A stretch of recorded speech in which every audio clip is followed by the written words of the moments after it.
বার্তায় মেয়র ফিরহাদ হাকিম বললেন, এবার 37% কম রয়েছে, সুতরাং ডেঙ্গি নিয়ে আতঙ্ক ছড়ানোর প্রয়োজন নেই। এবছর 112 জন রোগী পাওয়া গিয়েছে, অর্থাৎ তার কথায় যা গত বছরের সংখ্যায় কম, কারণ গতবারে আক্রান্তের সংখ্যা ছিল 179।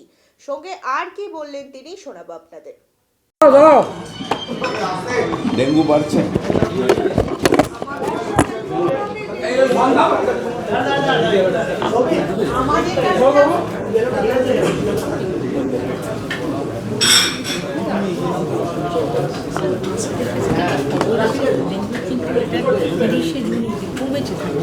তিরিশে জুন পর্যন্ত আমাদের গত বছর যা ছিল তাতে 37% কম আছে, কিন্তু আমাদের সতর্ক থাকতে হবে।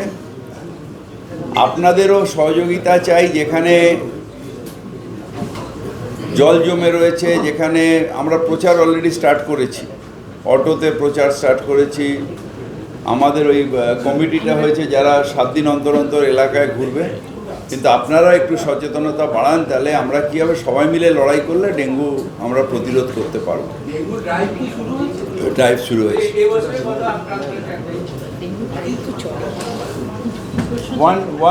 179 আগের বছর ছিল, এবছর 112টা ডেঙ্গু পেশেন্ট আমার পাওয়া গেছে। তারা সবাই সুস্থ, কোনো সিরিয়াস নয়।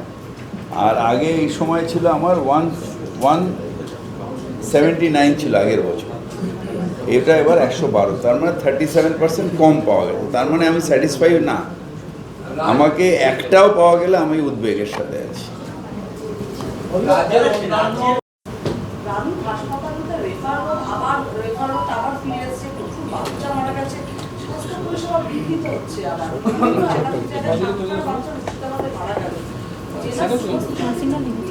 এটা দেখছে, আমার সাথে নারায়ণ নিগমের কথা হয়েছে। এটা উনি একটা ডিএমইকে পাঠিয়েছেন, এটা ইমিডিয়েট দেখা হচ্ছে। এটা একটাও কাম্য না।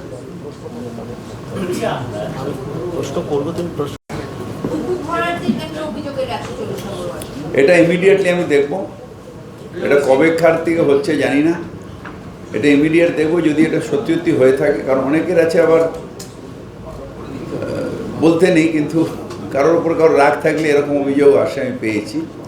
কিন্তু এটা যদি সিরিয়াস অভিযোগ হয়, আমরা এটার বিরুদ্ধে যতদূর লড়াই করতে হবে লড়াই করব। এটা ইমিডিয়েটলি আমি দেখব। এটা কবেকার থেকে হচ্ছে জানি না, এটা ইমিডিয়েট দেখব যদি এটা সত্যি সত্যি হয়ে থাকে। কারণ অনেকের আছে আবার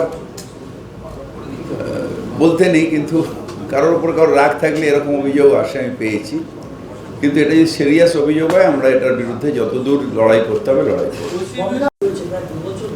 হ্যাঁ, ওটা আমরা তরুণদাকে তারপরে ডেকেছিলাম, ওখানে একটা জায়গা পেয়েছি। আমরা এখানে একটা বাংলার বাড়ি করব, অলরেডি প্রপোজাল গভর্নমেন্টে পাঠিয়েছি। কারণ ব্যাপারটা হচ্ছে আমাদের তো সারা বছর ধরে ইলেকশন করতে হবে। 21-এ ইলেকশন, 24-এ ইলেকশন, এই ইলেকশন সেই ইলেকশন, অর্ধেকটা সময়। সেকেন্ড হচ্ছে যে ওইখানটা ধস হঠাৎ করে নেমেছে, সেই জন্য ওদের প্রোগ্রামে তুলে দেওয়া হয়েছে। তারপরে জায়গা জোগাড় করা কলকাতায় একটা খুব দুঃসহ ব্যাপার। আবার আমি যদি ওনাকে বলি যে এসে পাটুলিতে বা ঠাকুরপুকুরে চলে আসেন, ওনারা যাবেন না, কাছাকাছি থাকবেন। এটা ঠিক যে আমি যেখানটা বড় হয়েছি, যেখানে তার কাছেই থাকবো। সেখানে জমিটা পেতে আমাদের অনেকটা সময় গেছে। এবার জমিটা পেয়েছি, স্কিমটা তৈরি করে গভর্নমেন্টকে পাঠিয়েছি ফান্ডের জন্য। পুকুর বোঝানোর ঘটনা আপনি সেটা আজ ঢুকছে, সেখানকার মানুষের বক্তব্য যে তারা ঠিক করে সেখানে নয়, সেখানকার ব্যবসাদারদের জন্য ঢুকছে।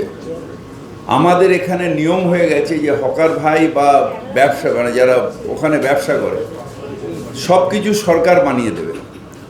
আমার বাড়ির রিপেয়ারিংটাও সরকার, আমার দোকানের রিপেয়ারিংটাও সরকার করে দেবে। এটা তো সম্ভব না। ফ্লোটিং মার্কেট করে তাদের দিয়ে দেওয়া হয়েছিল। তারপর আমপান এলো, লন্ডভন্ড হয়ে গেল, আবার বানিয়ে দেওয়া হলো। এবার দোকানের রঙটাও তারা করবে, একটু মেনটেনেন্স করবে, নিজেদের মধ্যে একটা কোঅপারেটিভ মতন করে নিয়ে চাঁদা তুলে এটা করবে, সেটা করবে না। আবার আমাদের কবে স্যাংশন হবে তা আমাদের জন্য ওটা বসে রয়েছে। আমি রিসেন্টলি আমাদের ওখানে বাপ্পাদিত্যকে পাঠিয়েছিলাম, অন্য অন্য কাউন্সিলরকে পাঠিয়েছিলাম। দেখে আমরা একটা ডিজাইন নতুন করে করছি, করে তাদের এটা করবো। কিন্তু একটা সবসময় একটা বড় টাকার স্যাংশন লাগে, কিন্তু অ্যাকচুয়ালি আপনি যদি ব্যাংককে যেখানে ফ্লোটিং মার্কেটে যান, ইভেন কাশ্মীরেও ডাল লেকে, তারা নিজেদের শিকারাটা নিজেরা রিপেয়ার করে, সরকার এসে রিপেয়ার করে দেয় না। কিন্তু আমাদের দুর্ভাগ্য হচ্ছে যে হকারকে স্টল দিল, সেটা আমাকেই রিপেয়ার করতে হবে। মানে আমি তো আমার একটা ছোট ব্যবসা আছে, আমি বিশ্বকর্মা পুজোর আগের দিন আমি আমার ফ্যাক্টরিটাকে রং করাই, পরিষ্কার করাই, সুন্দর করাই, যে বিশ্বকর্মা পুজোর আগের দিন বছরে একবার পরিষ্কার হলো। বা যাদের ব্যবসা আছে তাদেরও দেখি পয়লা বৈশাখের আগের দিন বা অক্ষয় তৃতীয়ার আগের দিন পরিষ্কার করে, একটু রং করে, সুন্দর করে। আমাদের হকার ভাইদের বা এরকম যারা আছে তাদের এটা হচ্ছে যে নিজেদের ব্যবসাটাকে ব্যবসা ভাবে না, ব্যবসাটাকে অধিকার ভাবে। শুধু আমি ব্যবসা করে রোজগার করব তা না, আমি নিজে সুন্দর করে থাকব, হাইজেনিক উপায় থাকব, মানুষকে যে খাবারটাও দেবো সেটা হাইজেনিকভাবে দেব। এই মেন্টালিটিটা নেই, এই মেন্টালিটিটা হওয়া প্রচণ্ডভাবে দরকার। তারপরে স্টে অর্ডার নিয়ে তার উপর বাড়ি করছে, আপনি বলে অফিসারদের চাপকে দিল, এটা তার মানে এটা তো একটা বিরাট এটা হচ্ছে যে অনেকে কোর্টকে ভুল বুঝিয়ে স্টে অর্ডার নিয়ে নিচ্ছে। আমরা একটা ভাঙলাম বা ভাঙছি, একটা স্টে অর্ডার নিয়ে এলাম। স্টে অর্ডার নিয়ে এসে স্টে কিসের জন্যে? স্টে হচ্ছে যে যা হয়েছে স্টে করে আমি শুনানির পরে আমি ভার্ডিক্ট দেবো, যেটা বানাতে পারবে না, ভাঙবে, কোর্ট ঠিক করে। ওই স্টে পরে যেটা দিয়ে সেটাকে বানিয়ে নিয়েছে। এখন আমি যেটা ওনাদের বললাম যে আমরা হাঁ করে কেন বসে থাকবো যে কোর্টের অর্ডার আছে? আমরা কেন, যদি আমার কাছ থেকে এই কোর্ট থেকে যদি অ্যাডভান্স অর্ডার পড়ে, ও যদি হায়ার কোর্টে যেতে পারে, আমি কেন হায়ার কোর্টে যেতে পারবো না? যেটা স্টে করার পরেও স্যার আমার এটা স্টে করার পরে আমি ওকে কোনো রকম আর ভাঙতে পারি না, কিন্তু আমি তো কোর্টে যেতে পারি যে আপনাদের স্টেটাকে ভায়োলেট করে ও ভাঙছে, তার মানে এই স্টেটাকে ও ভায়োলেট করছে, কন্টেম্পট অফ কোর্ট হচ্ছে। তাহলে কন্টেম্পট অফ কোর্টে যদি আমি সরকারি কর্মচারী বা কর্পোরেশনের লোক হয়ে যদি আমি কন্টেম্পট হই, তাহলে যে ইলিগাল প্রমোটার সে কেন কন্টেম্পট হবে? তাহলে তার বিরুদ্ধে আমরা কোর্টে যাব, আমাদের বিরুদ্ধেই কোর্টে গেলে তখন আমরা ডিফেন্ড করবো কেন? আমরা কেন অফেন্সিভ হব না যে না ইলিগাল বাড়ি ভাঙার জন্য আমায় কোর্টে যেতে হবে? এটা বলছি। আমি বিজেপির কোনো, শুনুন, কে অমিত মালব্য জানি না, আপনারা যদি মনে করেন যে আমি সাম্প্রদায়িক হতে পারি তাহলে আপনাদের ধন্যবাদ। আপনার মনে হয় যে আমি সাম্প্রদায়িক হতে পারি? ইয়েস অর নো চেঁচিয়ে? নো। সুতরাং বিজেপি কি করছে, ও হেগে গেলে ওর হাগাতে আমি পা দেবো না, নো কোশ্চেন্স। আমি আমার নিজের ধর্ম মানি, আমি দুর্গা পুজো করি, কালী পুজো করি। আমাকে সাম্প্রদায়িক বলা মূর্খ যারা তারা বলে, নো।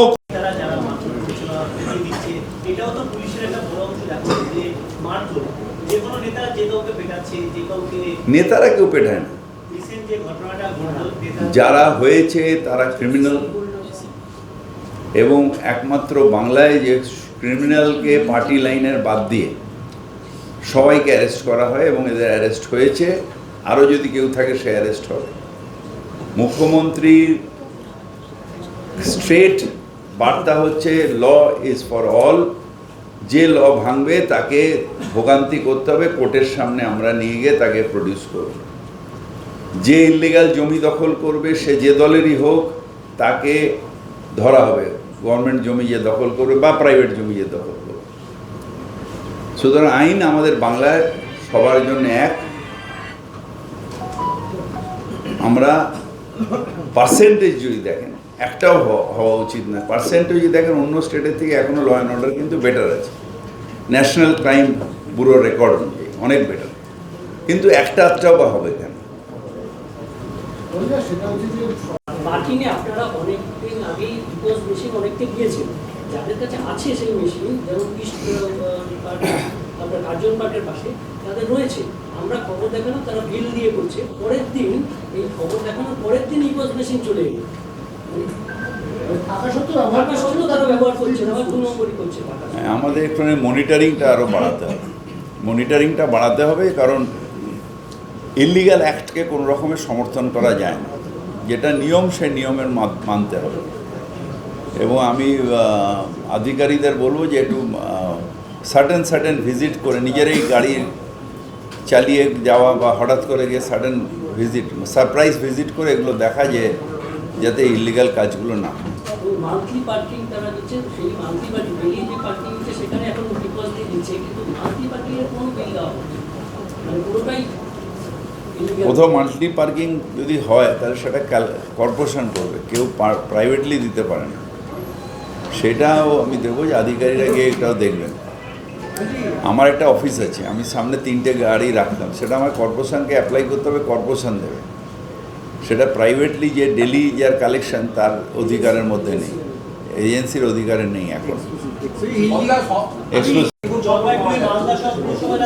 দেখেন, একটা হচ্ছে যে আমাদের যেভাবে মানুষের যতক্ষণ না সচেতনতা হবে, জবাদের যতক্ষণ না ডাব খেয়ে ডাবের খোলটাকে ভাঙবে, ভাঁড় খেয়ে ভাঁড়টাকে ভাঙবে, দইয়ের হাঁড়ি খেয়ে সেটাকে ভেঙে ফেলে দেবে, টায়ার রাস্তায় রেখে দেবে না, ততক্ষণ ডেঙ্গু আটকানো যায় না।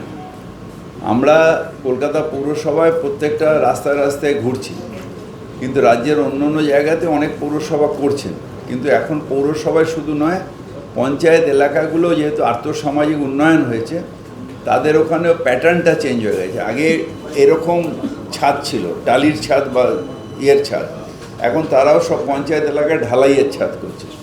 তো তার উপরেও থেকে যাচ্ছে, কি বলে, ভাঁড় থেকে যাচ্ছে, কাকে করে নিয়ে আসছে, ভাঁড় নিয়ে আসছে, টব রয়েছে। তো এইটা সবাইকে মিলে সচেতন করতে হবে, এবং আমরা যেরকম করছি আপনাদেরও এগিয়ে এসে এটা অনুরোধ যে সবাই মিলে আসুন, আমরা একসাথে এটার বিরুদ্ধে লড়াই করি। যখন সব মানুষ সচেতন হয়ে যাবে, 7 দিনে একদিন উঠে ছাদে চারিদিকটা দেখে নেব, ব্যাস এইটুকু কাজ, তাহলে কিন্তু ডেঙ্গু আমরা লড়াইটা জিতে যাব। কবিতা, আপনার অদ্ভুত অভিযোগ এসেছে আমাদের কাছে, ওর নাম করছি না, যে ব্যক্তি অভিযোগ করেছে, ফ্ল্যাটের উপরে গাছ করেছে, গাছ লাগাতে আপনি উৎসাহ দিচ্ছেন, টবে গাছ করেছে।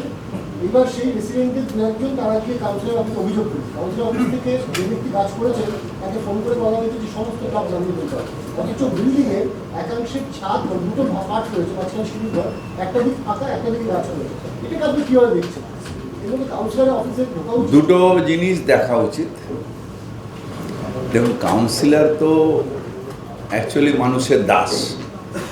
একদল এসে কথা বলছে, আমাকে যদি আমি না যাই তখন বলে কাউন্সিলর খবর পাওয়া সত্ত্বেও গেল না, আবার যদি আমি যাই তখন বলে ওটা কি যাওয়া উচিত। এখন ছাদে স্টেবিলিটি আছে কি না অত গাছ রাখার, সেই গাছ রাখার জন্য ছাদে লিকেজ হচ্ছে কি না, সেই লিকেজ থেকে যার বাড়ি, হয়তো তিনি হয়তো থাকেন দোতলায়, 3 তলার লোকটার ছাদ দিয়ে জল পড়ছে কি না, এগুলো দেখারও দরকার। শুধু গাছ লাগালে তো হবে না, যে বাড়ির সেফটি এবং অন্য লোকের অসুবিধা হচ্ছে কি না, এটাও আমি অনুরোধ করবো যে গাছ লাগান অত্যন্ত ভালো জিনিস, অত্যন্ত মানুষের জন্য ভালো, কিন্তু যাতে অন্য অসুবিধা না হয়ে যায়, বা কারোর ছাদের ওপর গাছে এসে ছাদটাই ভেঙে পড়ে গেল, সেটা যাতে না হয়। প্রপার মেনটেনেন্স, যাতে ছাদ থেকে ওই টবের তলায় যে ফুটোটা থাকে, মাটিগুলো এসে রেন পাইপটাকে আটকে দিল, এগুলোই যাতে না হয়, সেটাও দেখাটা দরকার। এবং আমি আশা করব যে কাউন্সিলর এবং দুজনে মিলে বন্ধুত্বপূর্ণভাবে এটা গিয়ে দেখবে। এটা রতনবাবু